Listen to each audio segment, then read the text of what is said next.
Мен 10 класста аяқтадым. Қандай кесіпті таңдаймын, қандай кесіпті таңдауым сунуш бересіз? Биринчиси IT тармагы. Компьютер техника бул өнүгө турган. Азыр мусулмандар өтө муктаж болуп аткан учур. Экинчиси медицина тармагы. Медицина тармагында врачтарга өтө муктаж биз мусулмандар, өзгөчө кыргыздар. Үчүнчүдөн теологдор, дин кызматкерлери.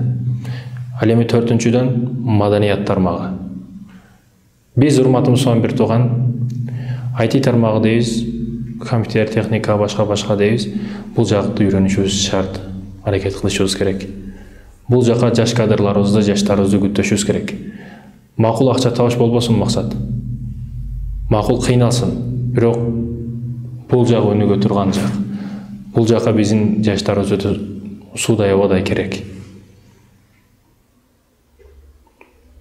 Ал эми экинчиси медицина тармагы. Азыр көрүп атасыздар, бүт жеген нерселер китайский болуп атат. Погодаларыбыз айнап атат, бүт машиналардан чыккан жыттар, айтор фабрика заводдордон чыккан жыттар, абалар бузулду, жегендерибиз кытайский болду, башка сөздөр болду. Айтор бул нерсенин айынан адамдар көп ооруйт, көп ооруп жатат. Аз больницага барып көрсөңүз, ар бир больница толтура да. Ар бир кафе толтура болгон сыяктуу, ар бир больница толтура. Ошол жака кирип окуш керек. Ошол жакты толтурушубуз керек. Азыр абайлагын дейт, мурда 5 жыл окугандар азыр университетте өтүп атат. Медакадемияны абайлагын. Дагы бирөөлөр айтып коет, оорушка акың жок азыр. Себеби адамдарда акча жок дейт. Мен оорубаймын, себеби менде акчам жок дейт. Мен дагы аялым дагы, бала чакам дагы, семьябыз эч кимибиз оорубайбыз, себеби бизде акча жок деп коет да. Ал эми үчүнчүсү доставка, жеткизип берүү тармагы. Адамдар жылдан жылга жолго болуп бара берет, барып бир пияздагын магазинге чыгып, эрин жалкоолонуп калат да.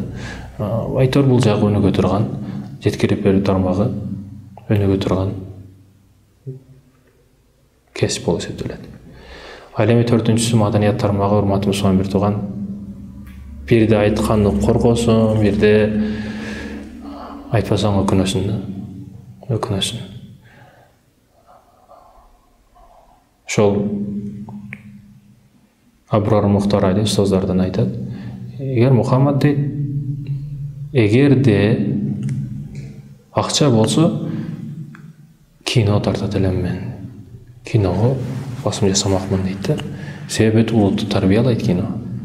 Чындыгында. Сиз азыр көрүп жаткан %90%, кээде %99% биз Европанын, Американын кинолорун көрүп атабыз. Мусулман режиссерлорду, мусулман продюсерлерди, мусулман операторлорду кол менен эсептеп койсоңуз болот. Күчтүүлөрү жок го эсе. Болсо дагы иман ислам тууралуу, иманды исламды чыныгы тарыхты чукулап чыгып кино тартам деген үчүн же өлтүрүп кеткен, же болманды астына калып кеткен. Өтө кысым күчтүү буларга.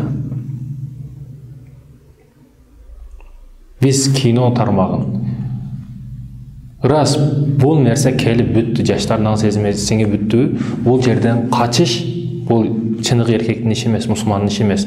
Тескерисинче ушул жака кирип, ушул жакты үйрөнүп, ушул жактан динди жеткизиш биздин милдетибиз. Мурда 80-70 жылдары концерт берсе кичинекей адамдар келет. Азыр концерт берсе, жаңарды сен концерт берсе дагы залдар толуп калат. Чыныгына залдар толуп калат.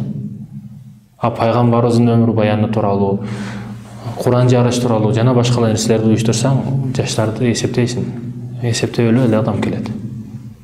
Биз кино жааты менен ушул дини өзүбүздүн ата бабаларыбыздын тарыхы менен динибизди даават кылып, кино кылып элдерге, жаштарыбызга көрсөтмөйүнчө, жөнөкөй мисал, урматыбыз менен бир тууган, 10 тойго $1000 кеткенде, $10,000 деген акча, бул Эгер биз мындай тойлорду токтотуп туруп киного тартсак болот, мисалы үчүн, жөнөкөй мисал. Кино калат да ал кыяматка чейинчи. Азыр жаштарыбыз нелерди көрүп атат? Ырларды көрөт. Сүйгөнү алдап чуркап жүрөт, артында бакалашка кармап алып, суу себип жүрөт сүйгөнүнө. Кубалашмай бекинчектерди, жылаңачтарды көрүп калды. Өкүнүчтүүсү.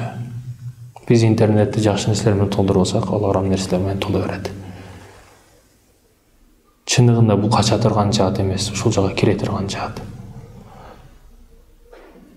Актер дагы, артист дагы бул дават максатында чек арадан чыкпастан, көп жакындык кылбастан кинолорду, тарыхый кинолорду иштесе, бул кандай сонун кинолор?